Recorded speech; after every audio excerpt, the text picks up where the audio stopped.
Madam سب سے پہلے آپ یہ بتائیے کہ ججز کب بحال ہو رہے ہیں؟ دیکھیں میرا تو خیال ہے ججز کو بہت پہلے ہی بحال ہو جانا چاہیے تھا. اول تو ان کو اس طریقے سے برطرف ہی نہیں کیا دینا تھا.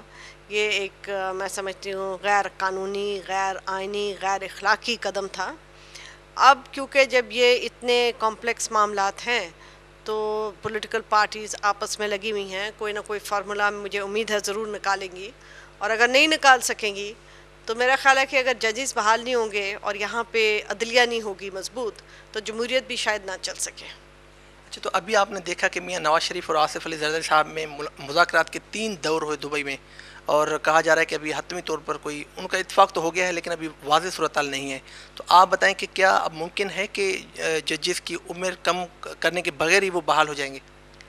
دیکھیں یہ دور تو لگنے ہی تھے اور یہ میٹنگ ہونی تھی، کیونکہ یہ چھوٹا موٹا معاملہ نہیں ہے، یہ صرف قانونی معاملہ نہیں ہے، یہ اب سیاسی معاملہ بن چکا ہے. مگر جو کچھ بھی وہ کریں اس میں جو عدلیہ کی آزادی ہے اس کو زد نہیں آنی چاہیے. نمبر 1 اور نمبر 2 کسی ایک شخص کے لیے اس کو رکھنے کے لیے یا اس کو برطرف کرنے کے لیے نہیں ہونا چاہیے، ورنہ یہ ایک بڑا غلط پیغام جائے گا. اور عدلیہ میں وہ لوگ جو کہ غلط کام کرتے آئے ہیں ان کو اس سے ٹھیس پہنچے گی، اس کو مطلب انکریجمنٹ ملے گی. اور جو لوگ صحیح کام کرتے آئے ہیں وہ سوچ میں پڑیں گے کہ کیا ہمیں یہ صلہ ملنا چاہیے یا نہیں. آپ سمجھتے ہیں کہ اگر ملازمت مدت جو ہے چیف جسٹس وہ کم ہو جائے اور 2010 تک وہ اگر ریٹائر ہو جاتے ہیں سپوز، تو اس سے پھر ایک بار پھر جسٹس ڈوگر صاحب جو ہیں تو وہ چیف جسٹس بن سکتے ہیں کیونکہ سینئر وہ ہیں؟ دیکھیں وہ تو دیکھیں گے کہ پہلے وہ کیا پیکج لاتے ہیں. اس میں بھی دیکھنے کی بات ہے کہ جو سینئر موسٹ جج ہے اگر اس کی مدت کم کر دی جائے تو کیا وہ ایک جونیئر جج کے نیچے بیٹھنا مناسب ہوگا اس کے لیے یا نہیں. یہ بڑی ایک پیچیدہ بات ہے، اس کو اس طریقے سے نہیں لے سکتے کہ یہ بس ایک شخص کو لے آئے اور ایک کو نیچے کر دیا. اس کی دیر پا اور دور دراز اندیشے ہوتے ہیں اور یہ چیزیں ٹھہرتی نہیں ہیں. پہلے ہم نے ججز کیس میں بھی دیکھا جو بنے طریقہ کار، اور وہ بھی لوگوں کو رکھ کے کئی دفعہ بنایا گیا تو وہ چیز چلی نہیں. تو میں یہ سمجھتی ہوں کہ سیاسی جماعتوں کو اب اپنی اپنی پرسنالٹی سے، اپنے اپنے ویسٹڈ انٹرسٹ سے بالاتر ہو کے ججوں کے یہ جو اب نظام ہے اس کو دیکھنا پڑے گا. اچھا، کیا ججز ابھی 3 باتیں ہو رہی ہیں، ایک تو ریزولوشن کے ذریعے اور ایگزیکٹو آرڈر بھی ہے اور تیسرا آئینی پیکیج، تو آپ کیا سمجھتی ہیں کہ کون سا مناسب طریقہ ہے جس میں سپریم کورٹ جو موجودہ سپریم کورٹ ہے وہ بھی انٹرفیئر نہ کریں اور ججز بھی بحال ہو جائیں، کوئی اسٹے آرڈر نہ ہو؟ نہیں، میں سمجھتی ہوں کہ اس میں ڈیبیٹ ضروری ہے پارلیمنٹ میں، کیونکہ یہ ایک چھوٹا موٹا حادثہ نہیں ہوا. اور اس میں یہ بھی ڈیبیٹ ضروری ہے کہ آئندہ ہم نے کیا کرنا ہے. اور اس کے اندر کئی چیزیں تو قانونی ہونی ہی پڑیں گی. مثلا اب جب جج واپس جائیں گے، زیادہ جج ہوں گے، اس میں ان کی اسٹرینتھ کے بارے میں یہ صرف ایک ایگزیکٹو آرڈر سے تو نہیں ہو سکتا، تو اس کو بیک اپ تو کیا جائے گا نا کسی نہ کسی قانون سے، کسی نہ کسی کانسٹیٹیوشنل امینڈمنٹ سے.